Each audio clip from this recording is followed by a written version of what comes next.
Hello, everybody, and welcome to Off the Bounce. I'm your host, Armand Madeo, and I'm joined by Antonio Coppola and Johnny Diaz. And now, in the city with a big market, even nightmares come to life.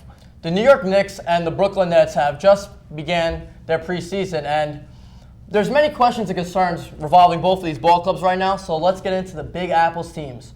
Now, at the beginning of the season, Carmelo Anthony, the face of the franchise, the captain, anything you could say about him with his expectations of this team? He said in quote that the New York Knicks, I don't know what to expect from this team. As the face of a franchise, how can you say that and not instill any hope into your ball club? Well, Armand, I think he's right when he says you don't know what to expect. You know, the Knicks set a record last season, losing 60 games. That's a Knicks franchise record. Yes, they are undefeated this preseason. They've won the past 3 games. But like Carmelo said, it remains to be seen. You don't know what this team is going to be. The roster is completely different from last year. Phil Jackson's made some changes, a lot of changes actually. Derek Fisher's going into his second year. Everyone expects him to be a better coach. So it remains to be seen, just like Carmelo said. Do you don't think Carmelo Anthony lacks leadership with all that's been said?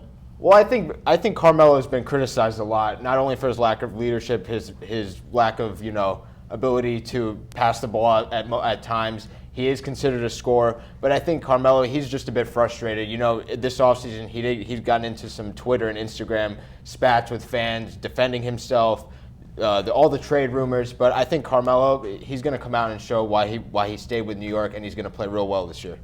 Exactly. And now, also the Zen Masters coming down from the high office after a spacious partnership last year with Derek Fisher. They're going to try and replicate that Spoelstra Pat Riley duo. Do you think, Johnny, that they can mimic this system? Absolutely not. They don't have LeBron James, folks, Dwayne Wade.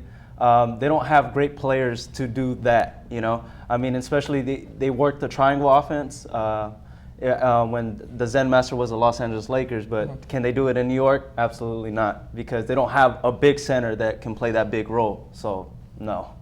I agree with that. Now, shifting our attention over the Brooklyn Bridge, the Brooklyn Nets also have major concerns. They bought out Darren Williams. Good move, bad move?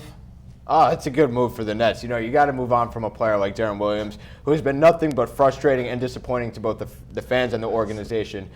I think the biggest thing for the Nets is that they need to rebuild. Billy King, I don't think he's done a very good job. He's traded away a lot of picks. I think they've signed some players like Darren Williams, like Joe Johnson, to some ridiculous contracts. And I just think it's time to move on from that whole era and start over for the Brooklyn Nets. The Brooklyn Nets last year, they fought their way into a depleted 8th seed in the Eastern Conference with the sub-500 record. Do you see the Nets making any type of adjustment this year to get back into the postseason? No. I mean, the only player that they have is Joe Johnson. I mean, they lost pretty much everybody.